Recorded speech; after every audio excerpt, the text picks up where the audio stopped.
YouTube land. Thanks for watching. It's Mr. Shoe Guy here on YouTube, Burns Media and Publishing. So today's video, I want to jump right into it. I want to give you 5 more styles of shoes you should be buying if you want to make some more money on eBay, Craigslist, and other places where you can sell shoes. Even if you've got a flea market locally, some of these shoes will sell you there as well. So we're going to jump straight into it. Last time I gave you 5 styles of shoes to buy and why. And I'll do the same thing today, 5 more. So let's jump right into it. Here, we've got some Birkenstock sandals. And I'll definitely try and get some close-ups for you as well so you can definitely see these types. Right here we've got some Birkenstock sandals. The brand is Birkenstock. Birkenstock is known for these very, very comfortable type of shoes that you can actually put on your feet. They are closed-toe shoes, so you're not slipping them on. I mean, you definitely slip them on, but you don't have anything that's going over, your toe, and there's no back part of the heel. These are basically big straps that you, just 2 big straps that you actually just put your foot in and then bring over, like that. So that's what these are. These are Birkenstocks. The brand is Birkenstocks. The sizing is a little bit different because they're not made here in the States. They have sizes like 30, 32, 34 and stuff like that. And I think it's very similar when it comes to the women's stuff. So you can actually find sizing charts online. The best way to sell these is to disclose the color because they do come in various colors. You've got browns, I've seen blacks before, you've got blues, dark greens. They usually come in relatively earthy colors, so you're not going to find them in bright hues and bright colors. You're going to find them in those kind of earth tones. You can see in the background you've got greens and you've got browns. That's the kind of colors you're going to find them in, almost like sandy, dusty type colors. That's generally what you're going to find for this brand. If you're going to buy these, I would recommend spending maybe $5, maybe $10. $10 might even be pushing it. I'd probably say 5 to 7. If you can find them for that range or lower, I would definitely buy them.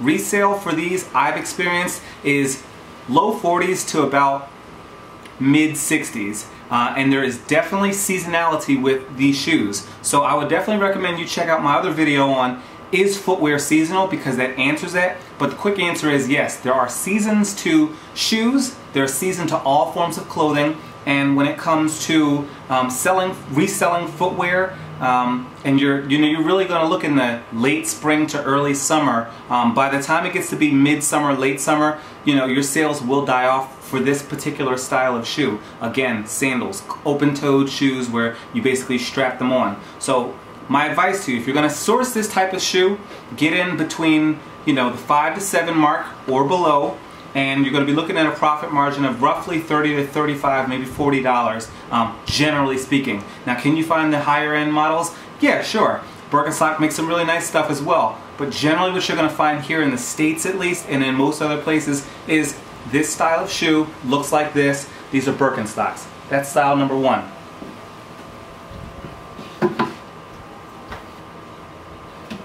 Alright, so style number 2, and these have been featured in a previous video before, but just wanted to kind of show you that style in conjunction and also comparison with this style right here. This is the Chaco sandal, and it's distinguished this style when you look at the toe. When you look at the toe, you can actually put like your big, your big toe inside of this, whereas on the other ones you can't. And that's the difference. That's one of the key differences. Now, I do believe Birkenstock makes this style of sandal as well, but the most popular ones that you're going to find are not going to look like this. The brand that makes this is Chaco, C-H-A-C-O. Chaco is the name of the brand, and they have brighter colors, sometimes more wild colors. Now, are they as wild as, your hot pink, hot blue, electric blue running shoes? Generally not. So I'm not trying to say that they look like running shoes, but what I am saying is the colors are differentiated. So when you see this brand in comparison with, the previous brand, Birkenstock, or other brands, you kind of know what to look for. So that's one of the differences. Also, when you look at the sole is much chunkier. And oftentimes on these soles, they're Vibram. And so that yellow mark right there, it literally says Vibram on the sole. And so Vibram is a sign of quality, superior quality in construction. So when you see that, you know what to look for, you know the brands that generally offer it. So Chaco is distinguished oftentimes by Vibram soles, brighter colors, the toe strap, and a thicker sole. These are made for outdoors walking. They're definitely more of a walking sandal. And Birkenstocks are as well, but again, the sole is thick, but it's not as thick as maybe like the Chaco. So just keep that in mind. Now that's style number 2. We're going to move on to style number 3. Now in my previous videos, I've definitely called to attention a very popular style that I personally like to wear and also personally like to sell. Here is a third style of shoe that's somewhat similar, but there is a difference. And I wanted to call out this difference. You know, you see me talk about boat shoes a lot, and boat shoes are very popular. They do sell well, especially in the spring and the summertime, because they're made literally for being on boats, nautical, being, you know, near water. Now these are not boat shoes, but they do look roughly similar. The difference between these and some of the boat shoes you see in my previous videos is the sole. So one of the things, if you're going to be flipping footwear or doing anything, you want to notice the details. And in the past, I've been very introductory with my messages here on this channel, and I haven't focused as much on the details. However, when I'm selling shoes and reselling in general, doing anything, I focus intently on the details, and therein makes all the difference. So you see this pair of shoes, and they look like boat shoes when you look at the top. It's kind of that somewhat of a moccasin feel. You kind of slip them in. You even see some of the boat shoe details on the shoe. You have this I forget what you call it, the lacing. The lacing, it's not like your typical tennis sneaker or tennis shoe or sneaker type lacing. You don't really have that. Instead, you have this kind of this leather lacing right here that weaves all the way through the shoe and actually weaves in on the side of the shoe. Now those are the details that you need to pay attention to. When you're running into this particular type of shoe, that's what you really want to pay attention to. Oh, you see that, because that is going to be the detailing and look of a boat shoe. Now again, therein lies the difference, however, on the sole. You see how thick this sole is? There's nothing wrong with it, it's just that it's thicker. So when somebody's looking to buy it, they might want a thick sole. Generally with a thicker sole, it's going to, again, just like those outdoor elements, those shoes, it's going to be more of an outdoorsy feel. The difference is it's not going to be really designed for water. Now granted, these are rubber soles, so you could still be theoretically around water, but it's more of a walking shoe as opposed to a sailing shoe or being for something on a boat. So those are some of the differences. When you see that rugged sole, by the way, these are in great condition. When you see this rugged sole, it means they're really made for walking. That's why when you're on the ground and there's soil, there's dirt, there's grass, you can actually walk through the elements with these. Whereas with boat shoes, you'd kind of be slipping around. Not to say that you'll fall, because again, they're designed to be near water. But the point is, if you're on like a leather surface on the bottom of your shoe, you'd definitely be slipping around. So these are the details you need to pay attention to. So what I would call these is essentially boat shoes, but your rugged soled outdoors boat shoe. Again, rugged sole boat shoes, that's what I would call them. They may have a technical name, but that's how I refer to them, because everything else about them is very much similar to boat shoes. Now these right here, these are Timberland. These are Timberland, a great brand to look for most about anything footwear. In terms of what I paid for these, I believe I paid $4.99, found these at Goodwill. Generally when I'm looking for this style of shoe, I will probably spend maybe $10. Here, they're not as desirable as your typical boat shoes. When I put these up on eBay, Craigslist, and other places, they don't sell as fast. They're not slow sales, but they don't sell as fast. Now when I've got brands like this, Timberland, other brands like that, that are known for quality and workmanship, they'll sell faster because of the brand, not necessarily because of the style. And that's another important distinction to make. You know, sometimes you have a lot of different elements out there that could possibly sell your shoe for you. Condition, brand, and style. There's other things as well, but those are the big three. And sometimes one is going to sell your item more so than another. In this instance, when you've got this rugged outdoor boat shoe, I would say your brand might sell more so than the style. There are some people out there looking for it, but not that many. There are some people though, so just keep that in mind. That's style number 3. Wanted to go back to quickly to style number 2. I forgot to mention how much you can find these for and what they'll generally sell for. This style of shoe is very much similar to the Birkenstocks. I would source it for roughly 5 to 7, maybe 10. Chacos are pretty well known, especially with the outdoor communities. You know, Midwest parts of the country, Central Texas down even. I would sell for roughly 45 to 50, and you know, maybe above sometimes. Very similar to the Birkenstocks. Just wanted to kind of highlight as a similar style, but not exactly the same. Okay, so now we're going to get away from your outdoor wear, at least your outdoor wear that's used for more casual purposes. We will now move on to style number 4. And what we have here is the military boot, also known as army boots. These combat boots, there's so many different names for them, but what they're generally used for is military purposes. Now, they don't always see wear, but they're designed for soldiers and for people who need to be outdoors for something more tactile, technical, military-esque. That's what these are designed for. And these have very good construction, and you often do find Vibram soles on them. Now again, here, soles say Vibram right there.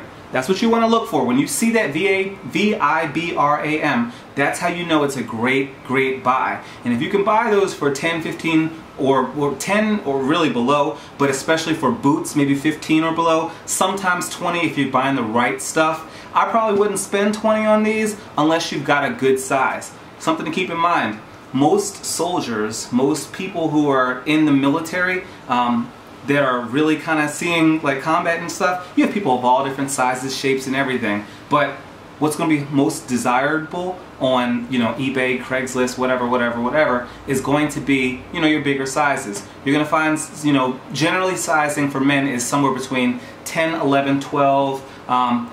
That's when you start getting to that point where it's starting to get a little bit big. Bigger's better, especially for military. So definitely go 13, 14. As big as you find it, buy it. But when it gets to the smaller shoes, you're talking, 6, 7, 8, I probably wouldn't spend as much money on them. Would I still buy them? Yes. But just keep that in mind when you're talking about the military combat stuff. Now, this style of shoe comes in the desert tan. It's good for camo, as well as black.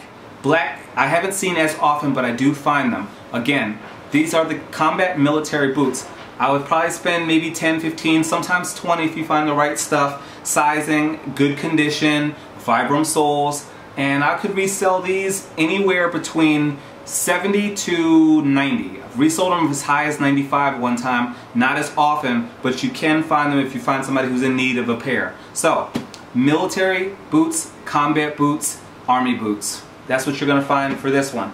That's style number 4. We got one more style for you, and then we'll be tuning out for the day.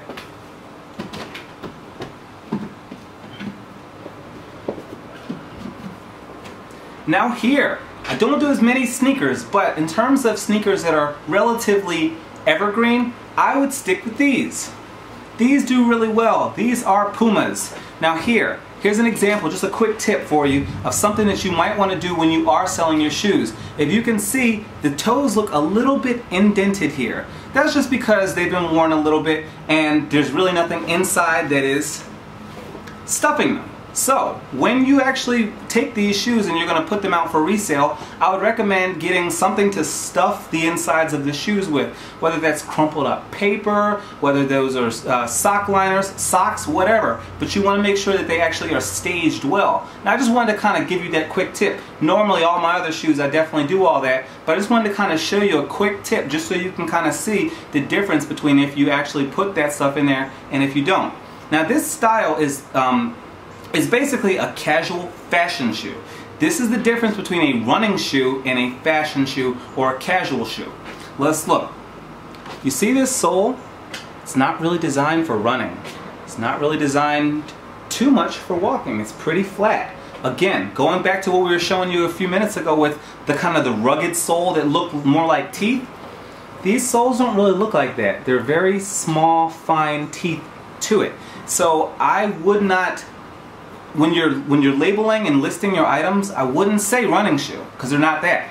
I wouldn't say rugged outdoor sole, because it's not that. So this is where the details start to matter, and that's really what I want to highlight in this video more so than some of my others.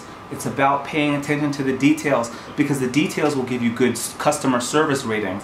The details will keep you from getting refunds and defects. The details will keep your buyers happy and keep them buying from you. So it's about focusing in on those details. So here, you can see the sole, you see the brand. Now the brand is Puma. Puma is known for this. Puma's been around for a long time.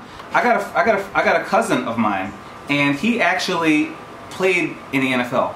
He could have bought anything under the sun with his money. Had a lot of money. When I looked at his closet, he had 200 pairs of these in every colorway. That highlights a couple things. Number one, Pumas are popular with people who have money. That's number one. Number two, Pumas are popular with the fashion crowd. If you are into fashion and you've got sneakers and you just want to wear them casually from a fashion standpoint, Pumas are it. And there's a lot of other brands out there that also focus on that casual fashion shoe sneaker market. Nike does it, Reebok does it, Adidas does to some point. A lot of those companies do it, but Puma does it really well. And when I say 200 colorways, what do I mean by that? Okay, these are black and white. Okay, well where it's black right here, it might be pink. And where it's white right here, it might be yellow. Okay, that's one colorway. Another colorway, where it's black, it's green. Where it's white, it's purple. You have 200 different pairs of shoes that all look very, very different. That's a very popular shoe. I own 2 pairs of Pumas myself, although I don't wear them as much because to me they're not the pinnacle of comfort. Personally, I like Nike Air Max, who also makes casual fashion shoes in hundreds of colorways. So keep that on your mind. I'll give you a couple brands for that one. Now, what would I pay for this? I would pay probably $5 to $6, maybe $7. I wouldn't go crazy with these. These are easily found in a lot of different places. However, you could resell these for, I'd probably say 40 to 50. If you found a super rare colorway or a limited edition colorway, you could sell for higher. I don't particularly focus on that niche, but what I do know and what I do a lot of is quick flips. So if I want to spend $4 or $5 on it, I'm keeping my entry low and I can sell it for $30, $40 profit all day. So that's what I focus on, and these sell extremely well on Craigslist, just like a lot of the sneakers, but you gotta find them in pretty good condition. Again, you know the condition's good when you see the sole looking like that. Now here there is just a slight little smudge here, but I can clean that off easily. So that's your 5th style of the day. I might come back with another vid in a couple weeks for some more styles of shoes to for you to be on the lookout for. So in the meantime, if you like what you're seeing here, I'm going to recommend that you actually do a couple things, because you've already seen my first video, 5 styles to buy and why. I'm coming back to you with the second one, 5 more. At this point, let's bring these out, because these are some things that can really help you jumpstart your reselling, flipping career and take your business to the next level. This is my original book, 50 Brands to Buy and Why, Flipping Men's Footwear for Profit. This book is actually going to teach you the ins and outs of selling shoes. If you bought this book, you'd see all of the stuff that I kind of taught you in here in this video, as well as a lot more that I haven't gone into because I don't have all day here on YouTube. This book is going to teach you everything from the beginning to the end. It's going to teach you about core reselling concepts, ranging from negotiation and time management to the importance of reinvesting in your business, because there's business concepts that you need to learn, and we focus on that, not just reselling hustle related stuff. Now, if you're looking here, you can see 50 Brands to Buy and Why. That's what's in this book. Now, my second book is a book that is focused on reselling in general. It's not necessarily focused on shoes, but the concepts in it are, again, what's going to take your hustle, might be beginner or intermediary level, to your advanced and really advanced level. This is the book, whether you've been hustling for 6 minutes, 6 days, 6 hours, or 6 years, this is going to take you to that next level. It's Mr. Shoe Guy's 51 Rules of Reselling. I've been reselling for a couple years now, and I've gotten really good at it because I focused on it. I had to learn a lot of lessons, and I wasted some money as well.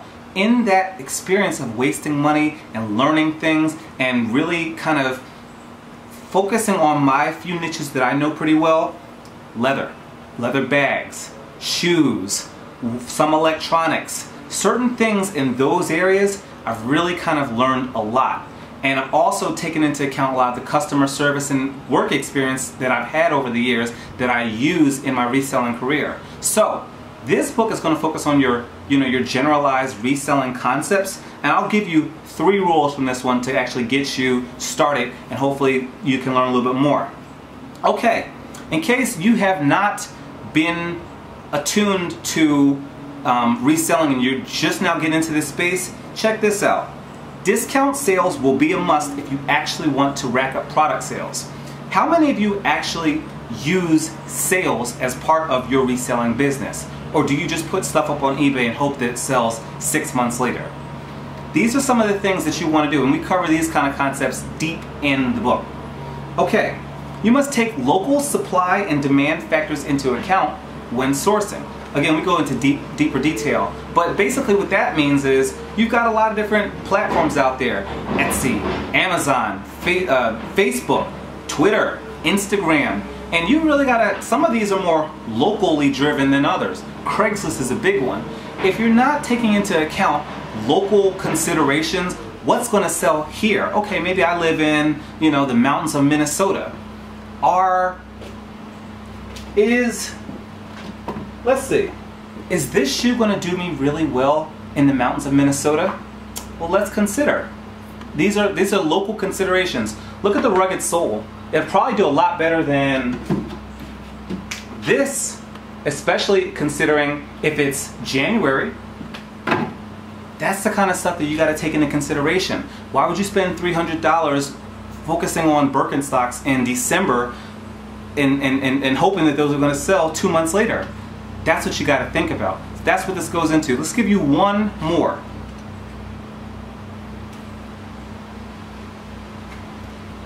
Let's give you one more. All right, local partnerships. Local partnerships are a great way to better ensure that your sourcing efforts are not in vain. Strong relationships can help you establish those. So that's the third thing that I would mention. When you're sourcing and you're out in the field, what are you doing to build partnerships with other people that can help you? When you're at UPS, USPS, when you're at your Goodwill, and yard sales, when people are coming to your yard sales, what are you doing to build relationships and talk with people, get to know them, figure out how you can help them? As you work on getting to know them and just exchanging on a normal, basic human level, they can assist you as well. They'll get to know you and they'll want to help you. Partnerships are invaluable. Great story. When I used to go to Goodwill all the time, there was a guy there who basically got to the shoes first because he had a team around him. I never had a huge team of 10 people that would all go to Goodwill and kind of block the market. The first thing I did was become friends with that guy. By the time I became friends with him, he would text me when they were putting the new shoes out of Goodwill and tell me when to come. Now, if that's not establishing partnerships, I don't know what is. But I see so many people there who see no value in partnerships. I got to know this guy over 2 months. Over the period of 2 months of coming every day, just getting to know him, not wanting anything from him, not asking him anything, just talking to him. In that period of 2 months, I got more intel on how the Goodwill operated, and I got more information about when new shoes were coming out than some of my other colleagues and peers who were busy complaining about how this guy and that guy took up all the shoes. What can I say? Local partnerships. You gotta establish those. So that is the kind of quality information you're gonna get in this guide, which is 51 Rules of Reselling. It's gonna take your hustle to the next level. This is not your basic nonsense. This is stuff that's going to literally bring you to that next level. So if you haven't already, I would definitely get a copy of 50 Brands to Buy and Why, available over at MrShoeGuy.com. And I'd also go get the pre-sale special on 51 Rules of Reselling by Mr. Shoe Guy over at MrShoeGuy.com. The pre-sale special has started. It's open. Already got a couple pre-orders on it. It will be coming out within the next 3 weeks, and you can actually get your copy. So with that said, hope you enjoyed this video. 5 more styles to buy and why. I hope to be doing some more of these videos in the future. Thank you very much for watching here at Mr. Shoe Guy, Burns Media and Publishing. Y'all take care. Have a wonderful day.